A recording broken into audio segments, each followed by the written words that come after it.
Olá a todos que nos acompanham. Estamos em mais uma edição do programa Bom Senso Brasil. Eu sou o Dr. Felipe, esse é ao meu lado o Dr. Luiz. E hoje temos a presença do Dr. Mauro Ribas, ele que foi tenente da Polícia Militar. Hoje ele é advogado criminalista, atua no Tribunal do Júri, é isso? Seja muito bem-vindo, sinta-se à vontade. Especialista em segurança pública. Especialista em segurança pública. E o tema de hoje que a gente vai debater, segurança pública, panorama da situação atual e perspectivas de melhoria. Doutor Mauro Ribas, vivemos aí alguns paradoxos. Temos aí a questão do crime organizado, infelizmente é uma situação que está emergente no Brasil, não tem como negar isso. Estamos vendo aí, inclusive, cidades, vamos citar aí o Rio de Janeiro, que está vivendo uma situação caótica, tá? Temos aí notícias aí Bahia, temos aí notícia também São Paulo. De outro lado, nós temos aí uma discussão muito grande a respeito da atuação policial, tá? Então nós vivemos aí um paradoxo e algumas discussões aí a respeito desse tema. E nós precisamos o quê? Nós precisamos ter ideias e ter ideias de como nós vamos equalizar essa situação e melhorar a segurança pública no Brasil como um todo. Na sua visão, quais são os problemas que estão acontecendo no Brasil? Fale um pouco dessa questão dos policiais, e nós vamos fazendo algumas perguntas aqui. For desenvolvendo, a gente Exatamente. vai trazendo. Mas comece aí, o seu ponto de vista da situação atual hoje. Bom, Luiz, Felipe, boa tarde, obrigado pelo convite, primeiramente é uma grande alegria estar aqui com vocês, todos os espectadores aí do Bom Senso Brasil também. Segurança pública, na minha visão, ela está intimamente ligado com dois itens, justiça e educação. Então o que acontece? Tudo deságua na segurança pública. A segurança pública ela é o final, ela é a ponta da linha, mas da onde que vem o reflexo da nossa segurança pública? Número 1, da educação e número 2, da justiça. Justiça desde morosidade, desde uma política de impunidade, desde uma política de desencarceramento que há muito tempo é prevista aqui no Brasil, até voltando aqui para uma parte de não tem reeducação, não tem ressocialização. Então, o que acontece? Nós não temos chance alguma de melhorar a segurança pública só focando no trabalho policial. Porque nós estaremos enxugando gelo. Não tem como se você prende uma pessoa por tráfico, o avião que fica ali no ponto de venda de drogas, no dia seguinte tem outro, e no dia seguinte tem outro, e no dia seguinte tem outro. Então Se não for o mesmo ainda. Isso se ele não for solto. Não é crime com mesmo. violência. Então isso se ele não for solto. Só que não dá. Mas vamos fazer um trabalho de investigação, ir atrás do dinheiro, ir atrás de quem está financiando isso. Vai surgir outro, e vai surgir outro, e vai surgir outro. Por quê? Primeiro de tudo, vamos falar agora da parte de justiça, antes de chegar na parte de educação de base e tudo mais. Alguém fica preso efetivamente no Brasil salvo por crime hediondo? Não. Difícil. E por crime hediondo fica pouco. Se a gente falar que um homicídio qualificado, a pena mínima é 12 anos, então o réu primário vai tomar entre 12 e 14, para cumprir hoje em dia 50%, logo a gente entende que uma pessoa que mata outra, ele tira 6 anos de prisão com remissão, mais dias, isso, aquilo, vai ficar 5 anos preso no fechado. Uma pessoa que mata a outra, ou seja, o crime mais grave que nós podemos ter. É isso. Então, essa figura gera uma questão impossível de se resolver. Então, esse é o primeiro ponto. O segundo, a gente consegue falar que hoje, em comunidades, Rio de Janeiro, Guarujá, Santos, a gente consegue evitar que um jovem tenha contato com a criminalidade? Não. A gente tem estudo de qualidade para esse jovem? Não. Ele tem alguma chance de competir no mercado de trabalho sem serem subempregos? Não. Qual que é o padrão de sucesso dele? É o traficante, é o cara que tem a moto, é o ladrão, é o cara que sustenta a família dele ali, que tem a mulherada, que vive uma vida desregrada. É aquilo, pro jovem de 11, 12, 13 anos. Aquela realidade é o Ele máximo. cresce vendo aquilo. Tá. Ele cresce vendo aquilo, ele romantiza aquilo. Então, e ele tende a se tornar aquilo. Então tudo deságua na segurança pública. A segurança pública ela é o grande, com perdão da palavra, esgoto, onde tudo de ruim que é feito em todas as áreas da economia, educação, justiça, deságua na segurança pública. O senhor colocou uma coisa importante, duas coisas, tá? Pergunta essas duas coisas e eu passo a palavra para o Dr. Felipe. Mas quando a gente fala, por exemplo, de justiça, temos que fazer alguns comparativos aí. Estados Unidos, tá? Se você analisar os códigos, né? Cada estado tem seu código, mas crimes pequenos, um furto, 12 anos de prisão. Tá? Homicídio começa com 20 a 30 ou perpétuo ou pena de morte. Um país desenvolvido. Tá? A saída, na saidinha.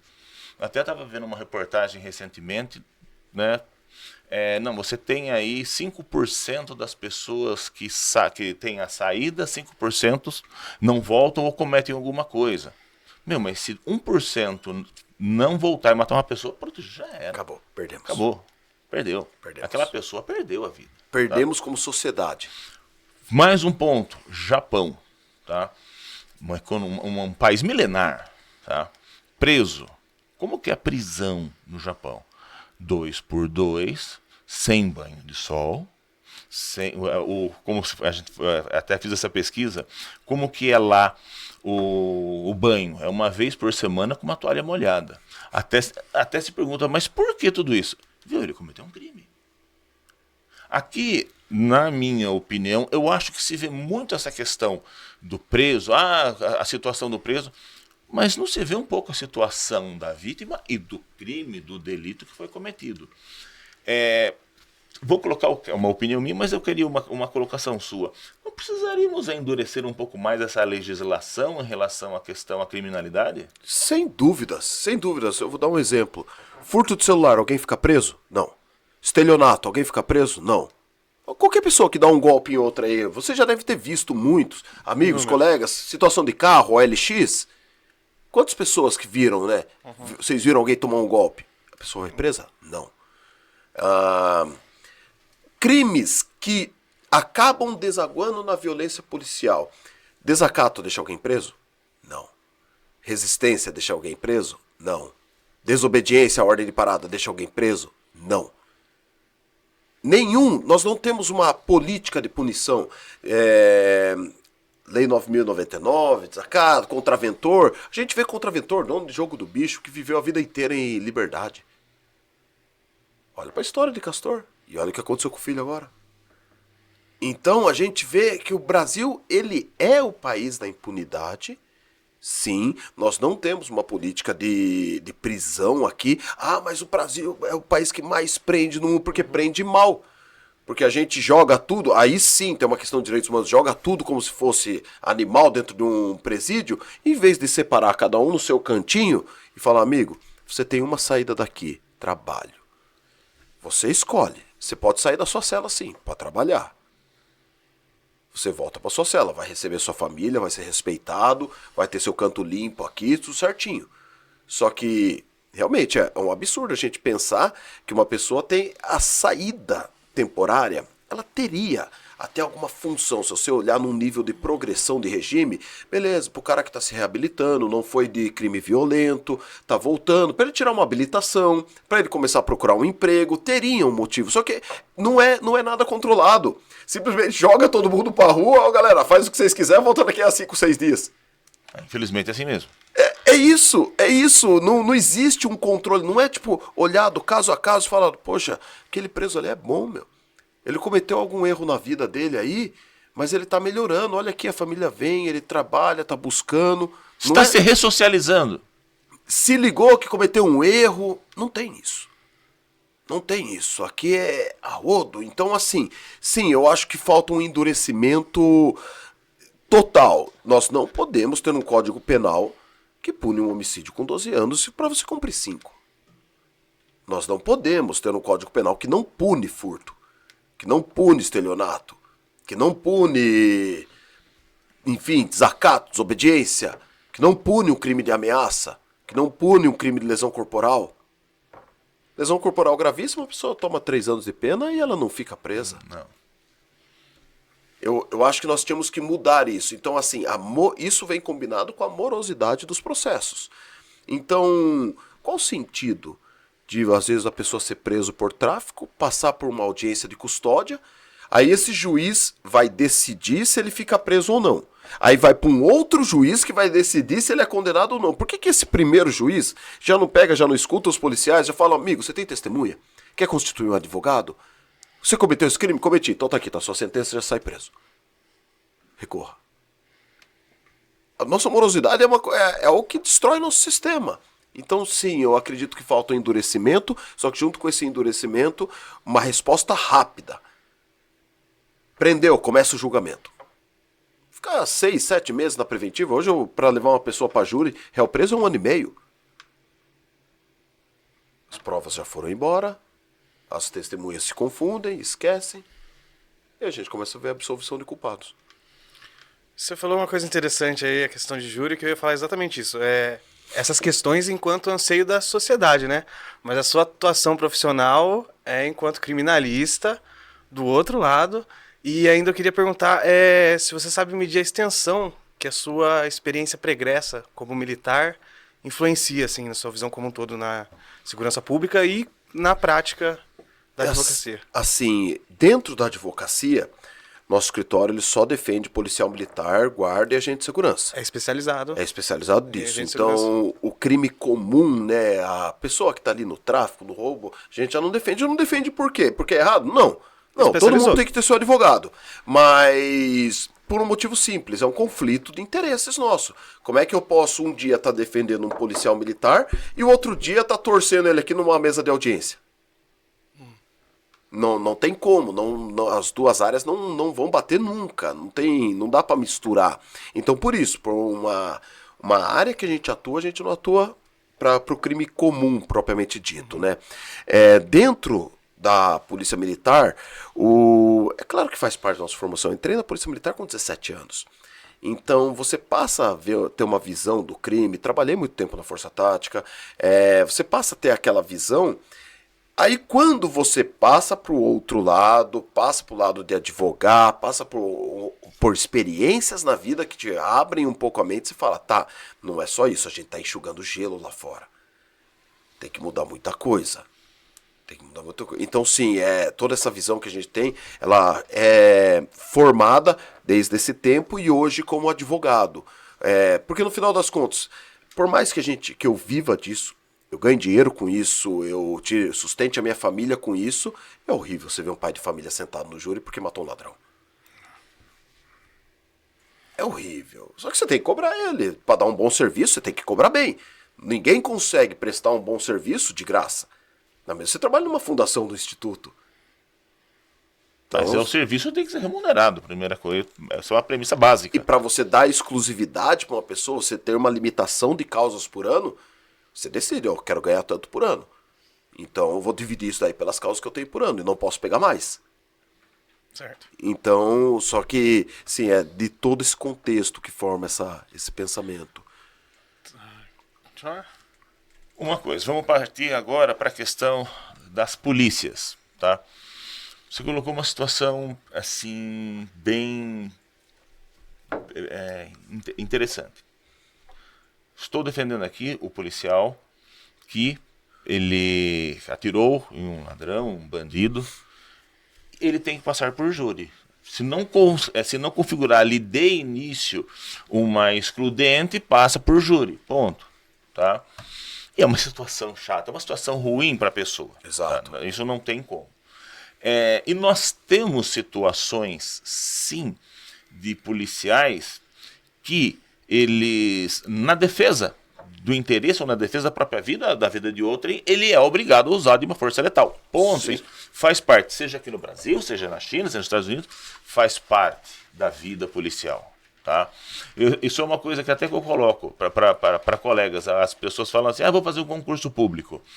vai abrir concurso para a polícia. Não, você entra para a polícia se você tiver condições e capacidade para isso. E vocação. E vocação, tá? Vocação. Não é um serviço tipo professor, escrevente, não diminuindo, pelo amor de Deus. Sim, mas é um serviço vocacionado. É vocacionado, é que nem assim, eu vou fazer o exército. Uma coisa é fazer o exército no Brasil, outra coisa nos Estados Unidos, lá é operacional, tá? Exato.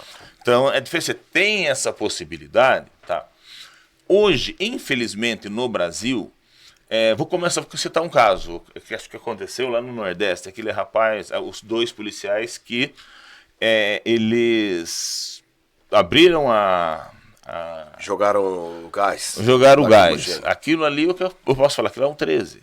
Foram condenados agora. Foram condenados agora. Infelizmente, hoje, nós estamos vendo aí algumas situações em que realmente, talvez por uma questão de falta de preparo, por uma questão de momento, mas eles erram não no cumprimento do dever. Ele é aquela história, né, que a gente estava discutindo, é a questão do remédio. O policial é um remédio, mas o remédio veneno, o que diferencia é a quantidade.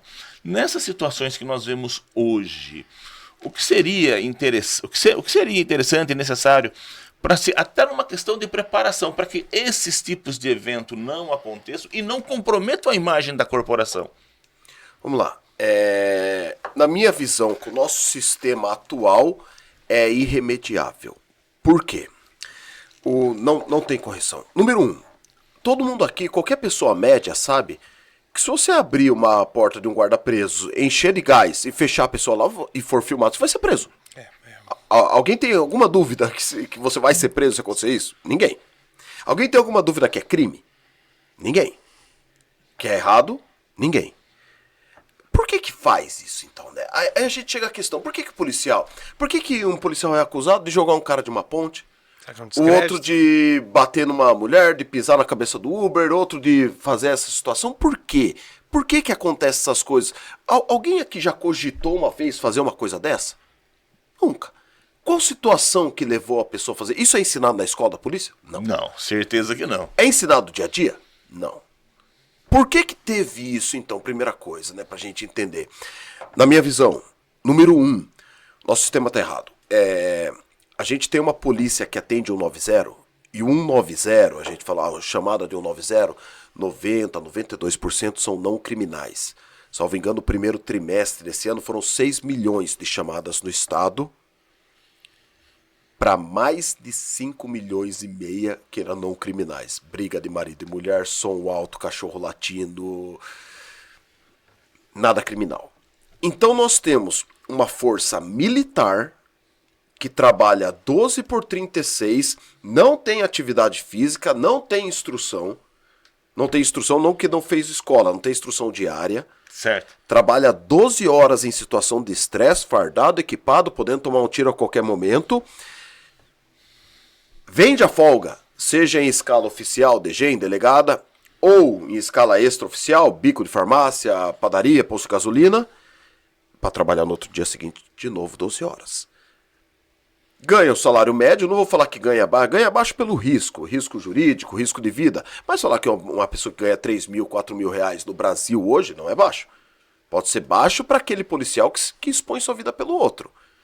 Mas é um salário que você mantém uma família de classe média baixa. Para um soldado da polícia, não é um salário que eu fale passa fome.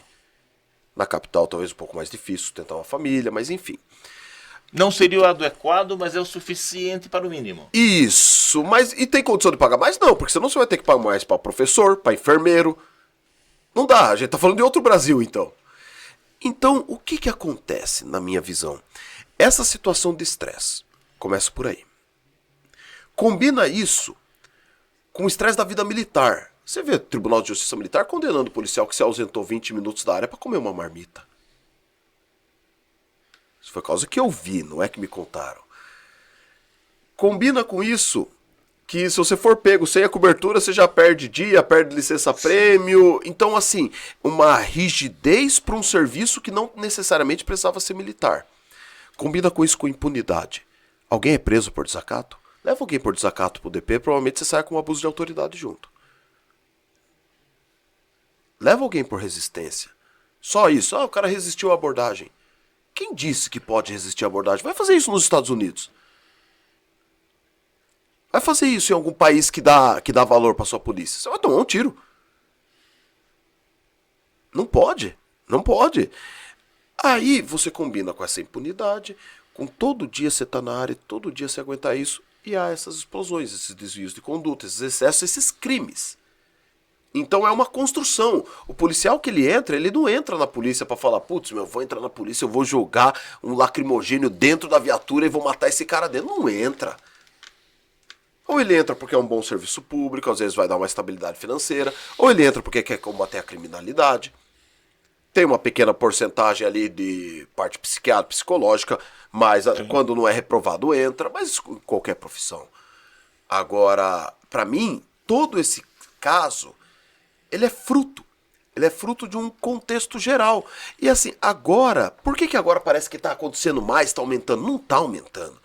É que a rede social, ela dá uma expansão de informação e fica repetindo. Olha, ora o Mídia Ninja, Ponte, por quê? Globo. Então você vê a mesma notícia 500 vezes de diversas mídias, de diversos veículos. E antes você só tava na Globo, você só tava no Datena, você só tava no Marcelo Rezende. Então você via uma vez, repetia num outro jornal. Então você não tinha essa noção de que tipo, nossa, o negócio tá estourando. Mas na realidade... Que polícia militar que a gente tá falando? 1980, Esquadrão da Morte, Cabo Bruno. 92, Carandiru. 97, Favela Naval. 2002, ataques do PCC. 2006, final de semana de maio, ataques do PCC, resposta. 2008, Highlander. 2009, 2010, chacinas na Zona Sul. 2015, 2008 ainda, chacina na Zona Norte. Morte de coronel. 2015, chacinas de Osasco. O histórico da polícia militar lhe traz violência. Porque é uma força militar aplicada contra a população. É errado. O Serviço 90 não devia ser militar. Eu acho que a polícia militar, ela tem que ser militar em tropa de choque, especializada, força tática, BAEP, rota. Aí sim a gente fala de uma tropa militar. Mas qual o sentido de uma ronda escolar a gente ter um serviço militar? Isso é uma coisa interessante que nós vimos. Felipe, você quer colocar alguma coisa antes? É o mesmo assunto? Foi o mesmo assunto? Não, eu ia perguntar outra coisa. Eu vou colocar isso aí, nessa questão aí de formação, só antes de fazer a pergunta, uma colocação, dar um adendo. Não se divulga muito, mas a quantidade de suicídios dentro da força. Grande, Né? grande. Por conta, inclusive, dessa situação de estresse. Né? É a maior de todos os serviços públicos. E o principal, acesso à arma. Acesso à arma, situação, estresse. Você colocou aí a questão e só mais uma, a questão da demonização. Quando a gente fala, por exemplo, você citou alguns casos do Carandiru, eu fui policial em 1990, 91. Isso aconteceu em 92, né? Outubro, então 92. eu via a situação, depois, agora que houve perdão, houve prescrição, alguma coisa. Mas a gente fica pensando, né? Carandiru eram presos de alta periculosidade, no pavilhão 9, de alta periculosidade. Se rebelaram, mataram, estavam se matando, a pessoa cortava a cabeça um do outro. Era uma situação de caos total. E às vezes as pessoas pensam assim, puxa, eles entraram, né? Houve aí chacina não, houve uma situação de confronto. Isso aí acontece, inclusive, nos Estados Unidos. Sim. Muitas vezes as equipes especiais dos Estados Unidos, da SWAT ou do FBI, eles, quando entram no tipo de confronto, existe a troca. É normal. Existe. E aí eu fico pensando para as pessoas, o que eles queriam que o policial fizesse? Chegasse lá dentro e pare em nome da lei? Ou deixasse se matar? Ou deixasse se matar? Né? Ficasse do lado de fora e falar, façam o que vocês quiserem. É. Porque controlar a rebelião, teoricamente, é um pouco fácil. O povo não se liga que quando a polícia entra dentro de uma rebelião, é pra proteger a vida dos presos. Porque não é melhor, vocês estão fechados aí? Faz o seguinte, vocês vão ficar aí. Deixa você matar. Mas tem refém que é agente de segurança penitenciário. Vamos negociar pra tirar eles. De resto, vocês fiquem aí, façam o que vocês quiserem. Não vai entrar comida, não vai ter energia elétrica, eu vou cortar água. Não era mais fácil? O mais difícil é entrar. Sim. O mais difícil é entrar, exatamente isso. E Felipe, sua pergunta. Depois eu vou Tá, continuar. eu ia voltar agora para a questão mais das últimas iniciativas em questão de segurança pública. Recentemente, o ministro Barroso ele tinha determinado que São Paulo aplicasse a determinação de incorporar as câmeras corporais. Sim. Aí parece que hoje teve uma nota do governo falando que não tinha capacidade. Eles têm em torno de 10 mil câmeras. Sim. Não dá para cumprir a liminar. Eu queria saber a sua perspectiva na questão de segurança pública dessa iniciativa. Você acha que é enxugar gelo também? Vamos lá. Ou você acha que talvez seja proveitoso até para o próprio militar? Câmera é evolução. Câmera é evolução. Não tem como fugir. falar que todas as polícias do mundo utilizam. Todas. Então, assim, do mundo... Civilizado. Civilizado. Tem muita polícia filmagem de dos Estados elite. Unidos, né? E isso protege o policial. Isso daí protege. Isso daí, então, é inegável. O problema é que a gente trouxe a câmera para um contexto de fiscalização, uma ideia de fiscalização do serviço policial e não de proteção do serviço policial, de produção de prova. Olha, a droga tá aqui assim, ele foi pego realmente roubando, ele foi pego realmente no carro roubado, ele foi pego realmente com arma na mão. Olha o momento que o policial fez. Então, é inegável que a câmera... O problema é o seguinte, nós estamos vivendo de uma era de espetacularização do judiciário, onde nós conhecemos pessoas. Se você for ver há 20, 25 anos atrás, você via decisões do STF, mas ninguém sabia quem eram os ministros. E do mensalão para cá, a gente passou a espetacularizar isso. Então, desde Joaquim Barbosa, que foi tido com muitos como, o cara é herói, tudo, evoluímos para, o Lewandowski depois veio com os votos de revisão dentro do mensalão, aí criamos Moros, aí criamos Alexandre de Moraes, que independente de decisão, que a gente não vai falar aqui da pessoa, eles aparecem demais como juízes. Para mim, o juiz aparecer demais está errado. Esse caso mesmo do ministro Barroso, na minha visão, isso é uma ingerência. Como é que ele dá uma ordem e fala, todo mundo agora tem que usar a câmera? E se o Tarcísio fala, tá bom, então dos 84 mil homens, eu vou tirar 74 mil porque eu só tenho 10 mil câmeras. Tá todo mundo em câmera agora. Tirei 74 mil homens da polícia. É ingerência. E vou até colocar um pouco mais. Vemos aí uma ordem que eu achei também extremamente negativa, que aconteceu no Rio de Janeiro. Você só vai fazer operação com ordem... Gente, foi do Fachin a ordem? Eu não me recordo se foi do Edson Fachin. Fachin. Constrangedor. Porque quando eles falam isso, eles estão supondo, a polícia militar é violenta. Tá, mas e o povo da comunidade que odeia o crime?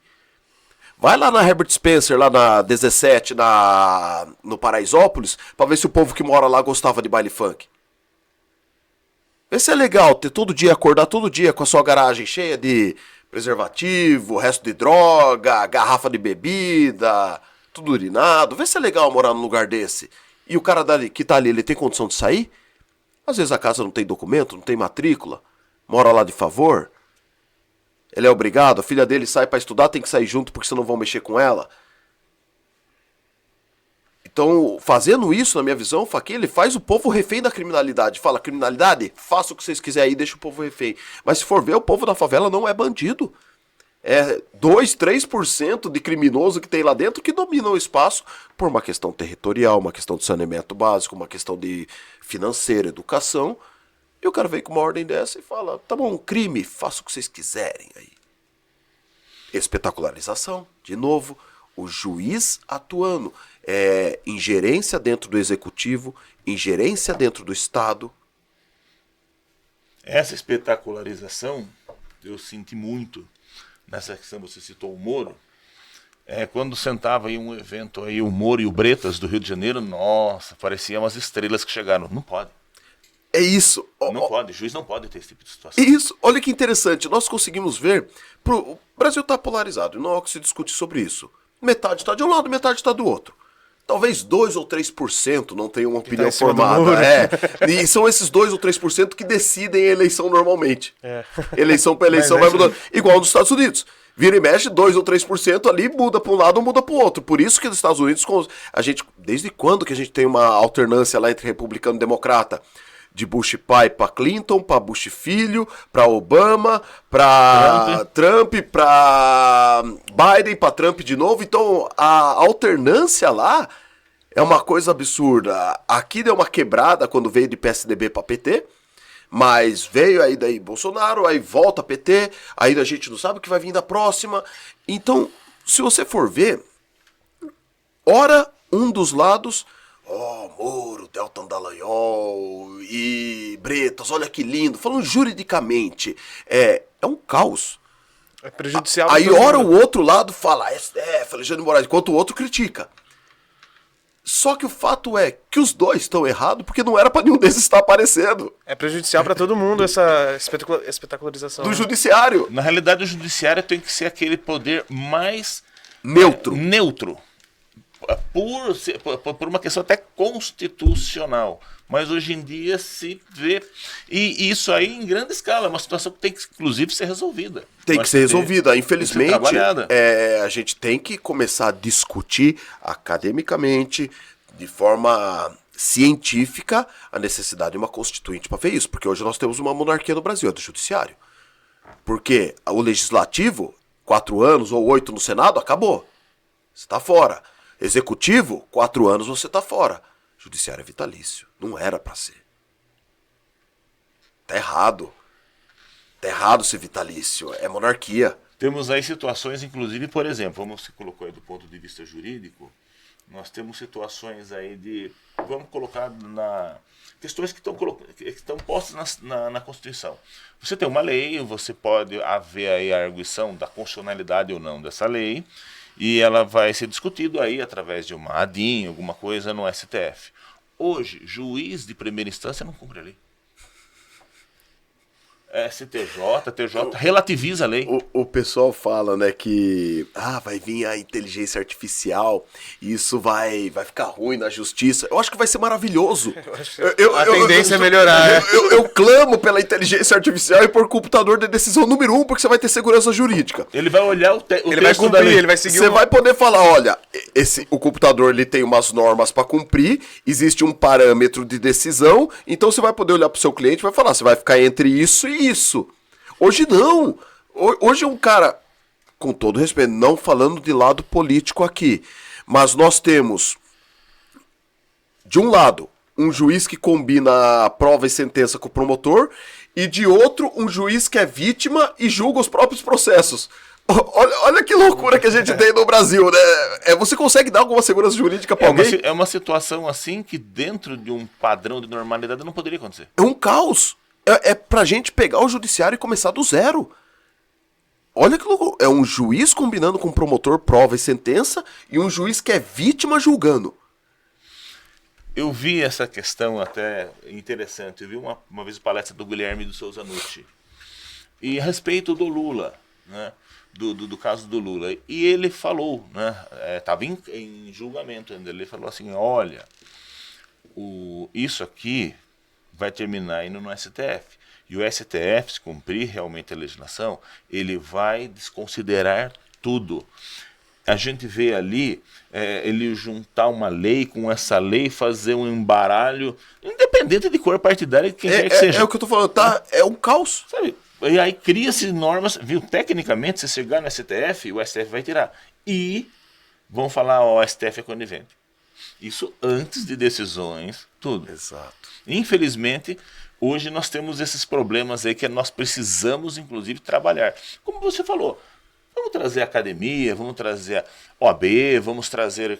Discutir isso, já trazer o legislativo, judiciário vamos trabalhar que a essa gente situação. que é correto nós termos uma corte superior que seja indicada politicamente? Não é correto isso. E seja vitalício? Não é correto isso. É muito poder. Uma pessoa pode aplicar uma multa de 24 milhões? É muito poder, é muita coisa para um sistema democrático. Então, não seria o caso a gente ia pensar, opa, quem que vai ser nossa Corte Superior? Pega os tribunais de todos os estados, pega os presidentes dos tribunais, eles vão compor uma Corte Superior. Fica 5 anos, tchau. Dá um tempo. E o principal, que eu acho que é o principal nesse ponto, vamos começar a seguir a lei. Se existe uma lei positivada, Tem que seguir. tem que seguir. Tem que seguir. Eu até brinco, nos Estados Unidos, é uma situação interessante. Se você estiver andando na rua e cuspir no chão e pegar, e alguém pegar, você pega 30 dias de cana, dependendo da cidade. Tá? Porque a lei está positivada, pegou, pronto, acabou, leva lá. Se você matar sua mãe porque ela colocou ovo para você, mas na hora da prisão o policial não lê seus direitos, o juiz fala, a polícia não cumpriu a obrigação, o promotor não cumpriu a obrigação, e o texto da lei diz isso. Então lá segue-se lei, aqui não segue-se lei. A minha irmã, ela tá morando no Texas, né, em Austin, né?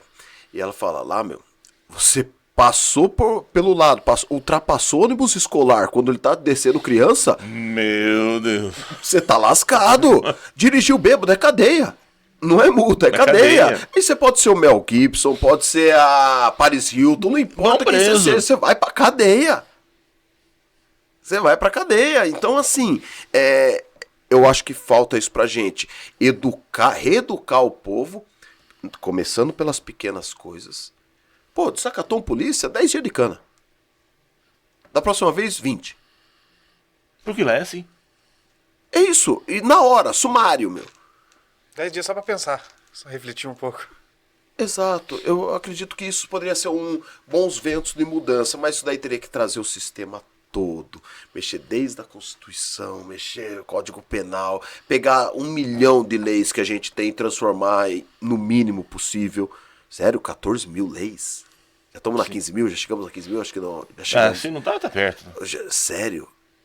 15 mil? E muitas leis para falar a mesma coisa de outras leis que não estavam sendo cumpridas. Fazendo retalhinho, né? É muita coisa. Não dá. Mas, uma coisa, a gente falando assim dessa questão da... Vamos voltar aí à questão do problema da visão, né, que a sociedade tem da polícia. Que, infelizmente, no Brasil, a sociedade tem uma visão deturpada da polícia. A polícia é o inimigo. Infelizmente é isso. Sim. Tá? Existem situações, lógico, em que você tem problemas com polícia. E, como eu falei, você tem, esses dias foram presos o delegado e investigadores que estavam fazendo ali o delator. Infelizmente acontece. Isso acontece na Polícia Civil, na Polícia Militar, na advocacia, na promotoria, no médico, em todo lugar. Tá? Esses dias pegamos venda de sentenças do STJ. Tá? Então, mas assim, como fazer para começar a mudar essa imagem da polícia para a sociedade? Vamos colocar assim, não está faltando trabalhar um pouco de marketing, trabalhar a imagem, começar a mostrar a polícia. Vou dar um exemplo. Estados Unidos, Reino Unido. Vamos colocar o Reino Unido. Vamos falar da escola militar. Tá? A escola militar. Vamos colocar as escolas militares aí, primeiro, segundo grau. As escolas militares, Reino Unido, Alemanha, França eu não sei, Estados Unidos. Não, França é um caos. França eu não conheço. Polícia é choque. Mas Alemanha, Reino Unido, Estados Unidos... Depende do estado, Estados Unidos. Mas assim, as escolas militares são caríssimas e disputadas a preço de ouro. Por quê? Porque o ensino militar é bom. Aqui no Brasil também seria bom. Só que aqui, ao invés de você falar assim, puxa, meu filho vai ter um ensino lá de uma escola militar, porque o militar não ensina a roubar, não ensina a fumar maconha, ele segue regras. Como eu, quando estava no meu primário, no meu ginásio, né, era assim a escola, tinha regras. Tá? Mas hoje não pode porque é ruim. Gente, o pessoal não conhece o que é uma realidade em outros países, não sabe o potencial de trazer, vamos dizer assim, regras boas para a população, para as crianças que precisam. Que, como você falou, se a gente não trabalhar o jovem, nós vamos ter bandido no futuro. Não vai resolver nada. Tá? Não falta um pouco de ações de marketing, trabalhar um pouco mais essa imagem, fazer a polícia se aproximar mais da sociedade como amigo? Vamos lá. Cai naquilo que eu falei. Como que a gente... O que é a polícia? O que é uma força militar? Um aparato de repressão. Que atende 190. Só que o que ela detém? Ela detém o uso da força do Estado. Então, o povo ele tem que às vezes entender que se você chama a polícia, é pro uso da força. Porque senão você não chama a polícia. Você resolve em juizado especial, você resolve em câmara de mediação, você resolve. Mas a partir do momento que você chama uma força militar, é pro uso da força. A polícia é o uso da força. Então, eu acho difícil a gente falar, putz, mas vamos trabalhar um marketing, polícia comunitária, atrás do Japão, todas essas coisas aqui, e de outro lugar, e vamos ver se funciona. Não vai, porque o povo que gosta e precisa da polícia, ele ama a polícia. Fala com um comerciante de região aí que vira e mexe assaltado e a polícia vai lá apoiar ele. Alguém que já foi tirado em um porta-mala do carro por um policial. Por uma pessoa que foi resgatada de um cativeiro. Por um Uber que foi salvo aí numa hora de um sequestro. O cara vai gostar da polícia. Agora sim, quem não gosta da polícia, com todo respeito, ou é quem já sofreu algum tipo de violência ou é criminoso. E essa pessoa que sofreu a violência, por vezes, ela tem que entender, opa, foi desvio de conduta ou foi da polícia? Porque se a gente falar de 5, 6, 7 casos que surgem na imprensa, nós estamos falando de uma corporação no estado de São Paulo de 84 mil homens. Então nós temos 6, 7 milhões de ocorrências que deram certo para 10 que saíram na mídia. Só que a mídia faz barulho. Sim. Porque falar bem da polícia não vende notícia. Não vende. Falar, olha, a rota teve um confronto com os criminosos aqui e foi bem sucedida. Não, vai falar, 3 suspeitos morreram. Quero suspeitos. Ah, esse queria fazer medicina, esse queria ser pedreiro e o outro queria ser isso. É tudo bandido. Nós não chamamos, na imprensa não chama bandido de bandido. Salvo o saudoso Notícias Populares, que falava rota encontra com pessoas da Zona Sul e manda pro inferno 4 ladrões, entendeu? Salvo o Notícias Populares, a imprensa tem limitações, por exemplo, de falar tal pessoa é criminosa. Ah, ele é um suspeito, jovem, dá todo tipo de nome, mas não dá. E isso gera, aos poucos, uma formação dentro da polícia. Então, eu acho que não está na população, está no que ela consome. É muito difícil mudar. Número 1, você é o uso da força do Estado. Ou seja, você está lá para usar a força. Você não está lá para ser amigo, não está lá para ser bonzinho, você está lá para usar a força. É para isso que serve a polícia. E número 2, para imprensa, não existe trabalho bom da polícia, somente o trabalho ruim. E como então mostrar esse trabalho bom? Eu acho que é impossível, é da pessoa, é da educação, é da formação. Você falou de escola cívico-militar, escola militar. Na minha época eu estudei no SESI. SESI era hino toda sexta, tinha aula de área econômica secundária, então você aprendia desde cedo. Era o hino e até a bandeira. E você aprendia a mexer com elétrica, montar um interruptor, era isso de quinta, sexta série, sétima série. Aprendia a ter uma profissão, circo screen, aí depois fui pro Politécnico, ainda era público, né?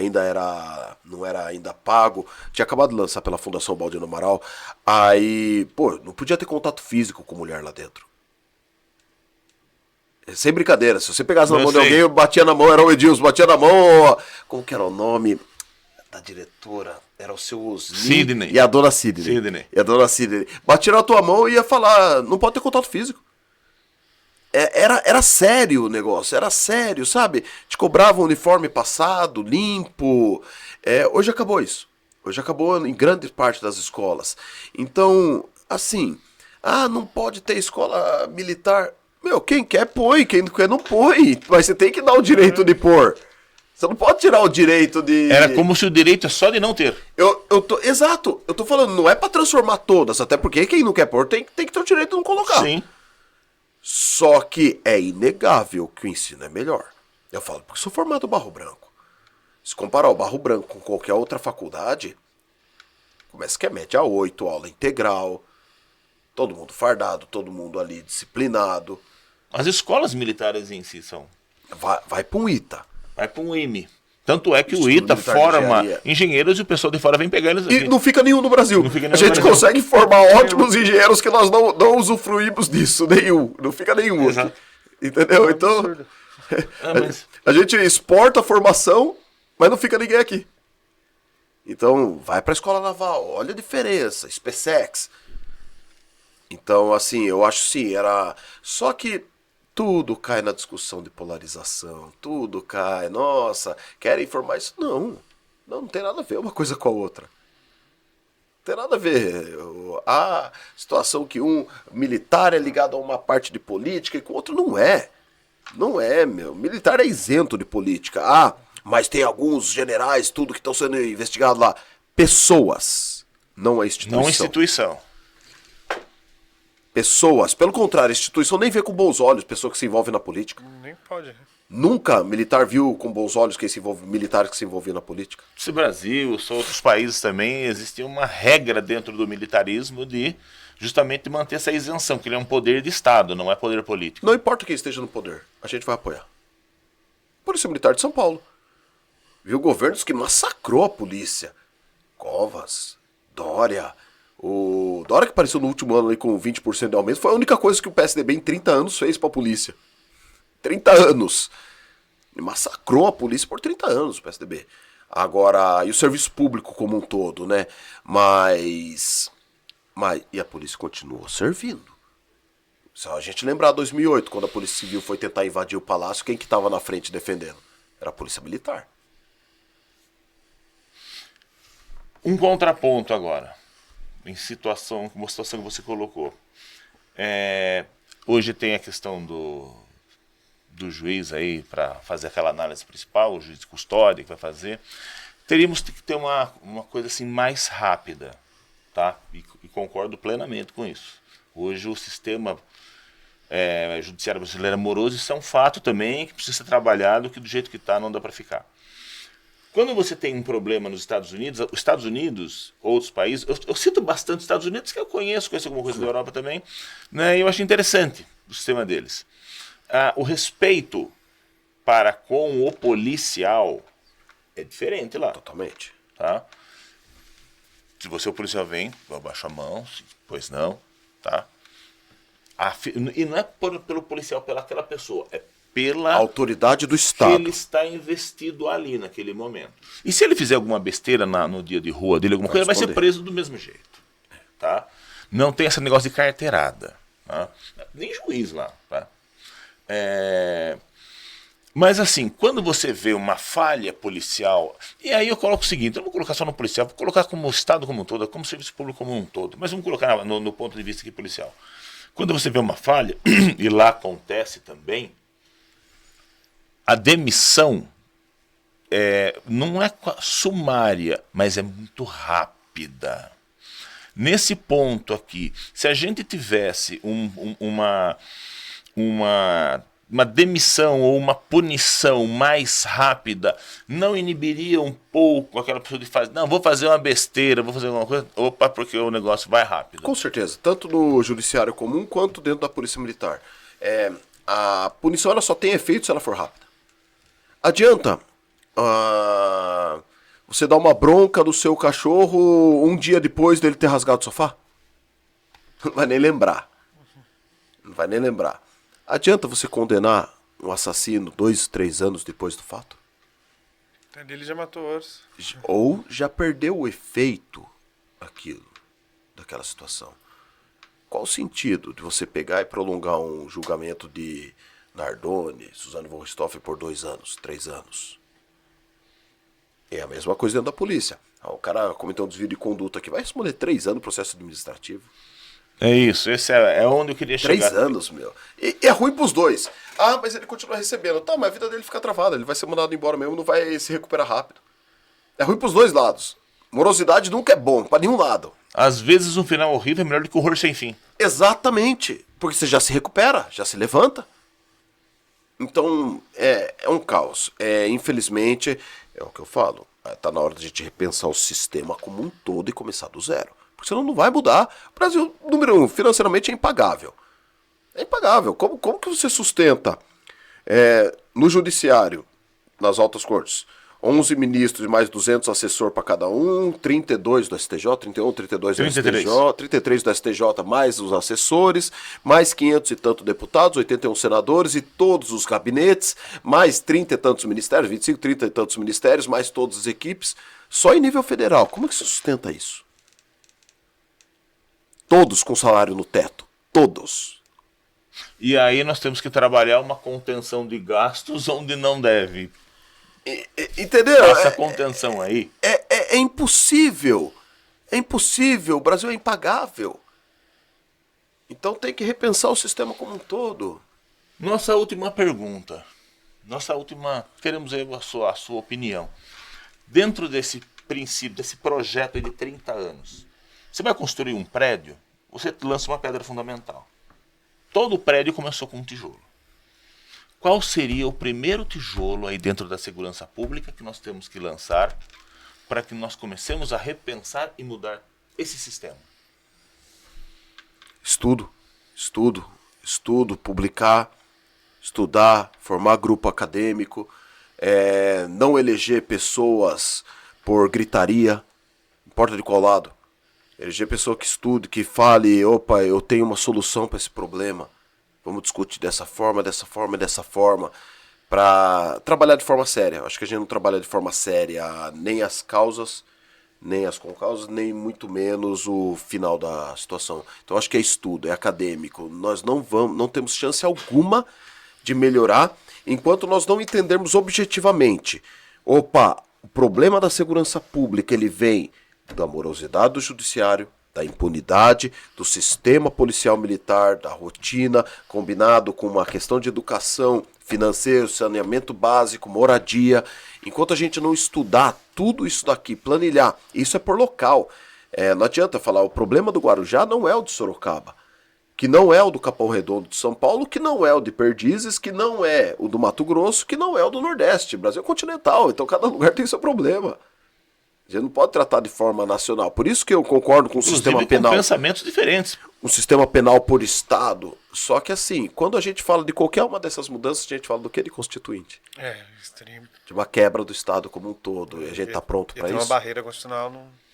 Então seria interessante aí nós começarmos a trazer pessoas que pensam, não com gritaria, e de forma assim concreta, de forma os problemas são esses. Como resolvemos? Quais seriam os passos? Trazer pessoas para isso. Exato, mas isso não dá corte de Instagram, não dá corte de TikTok, não elege ninguém, né? Discussão de problema, infelizmente a gente vive a época da rede social, que quem vai conseguir ser eleito, desculpa, se você for ver as duas maiores votações, tanto de direita como de esquerda no Congresso, são vergonhosas pra gente falar de projeto, pra gente falar de estudo. Dois personagens que estão lá e, desculpa, é zero discussão. Mas é assim, o cara, um fazendo piada dentro do lugar que é sério, um lugar de discussão, o outro é só gritaria. Você fala assim, meu Deus, é isso que tá representando a gente. Qual a chance de dar certo? Complicado. Mas vamos tentar. Com certeza. Doutor Mauro Ribas, foi um prazer tê-lo aqui. As suas ideias são muito boas. Foi elucidativa a sua entrevista, né? Esperamos aí novas participações e vamos continuar essa discussão. Terminamos aqui essa entrevista com o Dr. Mauro Ribas, especialista em segurança pública. Ele demonstrou bem isso. Felipe, alguma coisa para finalizar? Nada, só agradecer novamente a participação. O espaço está agradeço aberto. o convite. E é isso. Muito obrigado.